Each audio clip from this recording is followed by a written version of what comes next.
Good morning, traders. Welcome to today's market review. This is Fred Razak at CMTrading. Today is May 12, 2022, and today is Thursday morning.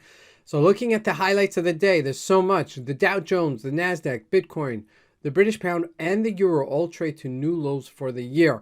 Now, before we discuss them, looking at the major economic events of the day at 3:30 South African time, out of the United States, we have a Producers Price Index number coming out, PPI number coming out. That's an important number, but nevertheless, the markets are still very soft. Now, looking at the various markets, starting out with the Forex symbols, the British pound and the euro new lows, the Dow Jones and the NASDAQ both tumble. Okay, looking at commodities, gold and oil slightly lower. And looking at the stocks, FAANG stocks led the market lower. Lastly, cryptocurrencies, Bitcoin, $26,000 a Bitcoin. Unbelievable retracement there and so on. So let's take a look at the markets and see what we can expect from today's trading.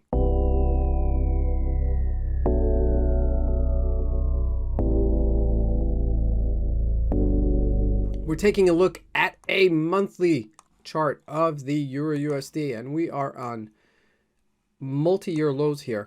I want to highlight the fact that if we do break this 105, this is really very crucial, because if we do break this 105-ish level, we could hit ourselves back to areas, okay, that we haven't been in since 2001. And I'm saying if we go below this one flat, okay, €1 to the dollar, that means we'd be at 94, 91, 87-ish level. And like I said, we haven't been there, as you can see, since 2001. Okay, so this is really very crucial that we maintain this level of 105. Okay, not sure if it's going to maintain it, but you want to keep an eye on it, especially looking at both the indices and the commodity and the currencies all at the same time to look for that potential moves. Okay, now you could see the spikes of all the sell-off here with the volume. That is significant selling. Okay, looking at the GBP, same story. Look at that at 122. We're looking at a weekly chart. Now it's not at our lows of where we were at pandemic, as you can see here in March 2020, but okay, we are still trading very low. Okay, this is the pandemic. We traded as low as 114, and we're right now 122. This is a supportish level. Okay, this is definitely area that I would like to hold it, okay, before if it does go on the downside. Now, looking at the Aussie USD, we are at support here. Looking at a weekly chart, okay, this is how pivotal. We don't get to do this so often where we refer to a weekly chart, because it doesn't happen so often, okay? But when it does, you really want to pay attention to it and see any kind of deviance from where we are. And if it does break this 69, we could go back to 66, 65-ish level, maybe even 62. And the Aussie USD, the Australian dollar, has been relatively the strongest currency versus the USD. And if it does break down, then, you know, the whole market will break down, okay, versus the US dollar. Now, looking at the Rand, okay, you can see it 1.16 also at pivotal level, at that resistance level of 1622. Now, looking at the individual, before we look at the individual stocks, let's go to the commodities. Gold, not doing much here, just trading really sideways, and oil also not doing much at 104, just trading within the range. Like we said, upper range 110, lower range 100, and we're just smack in the middle of that right now. Now, looking at the Dow Jones, here we're hitting new lows, 31,681, looking at a daily chart.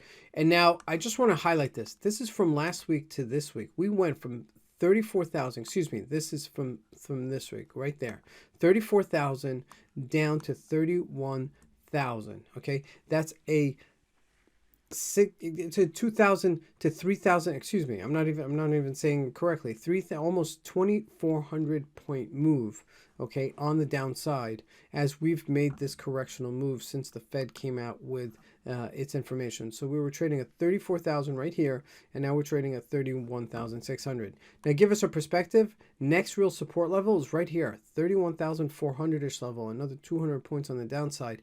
That's our next support level, and that's where I would look for it to jump off of. Okay, so keep that in mind as we go into the end of May, okay, and June, July, relatively it's weaker months to be trading, but who knows? Maybe we will sell off as we go into the summer as well. Now, looking at the NASDAQ, we're below 12,000. Psychologically, that's a big number. 12,000 is really a very big number for and we're almost hitting that 200-day moving average. And if that gets breached, hell, we could go down to 8,000, 6,000, 7,000, okay, which would be just momentous and historical for the NASDAQ.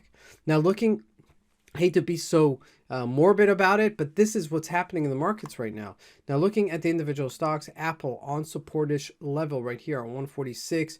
If we looked at Microsoft, it did breach that 160 to 261, but it's still there. Okay, this is supportish level. Okay, it's still very supportish level. If we look at Cisco, also on supportish level, previous resistance, subsequent support at $48. That's a very important number for it as well.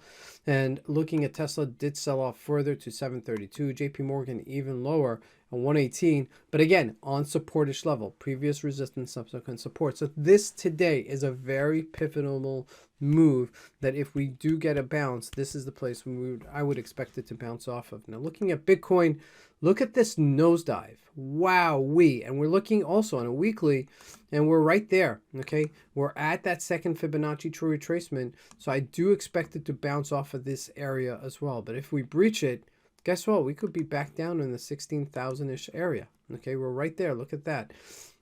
So this is really trading quite clearly. I mean, once it broke that 33,000 and then, you know, our previous low of 29,000, that was it. Remember last year we were trading, if we look at a weekly, we were trading right here, okay, at 29,000, 30-ish thousand, but we breached it. And look how quickly we breached it with some momentum.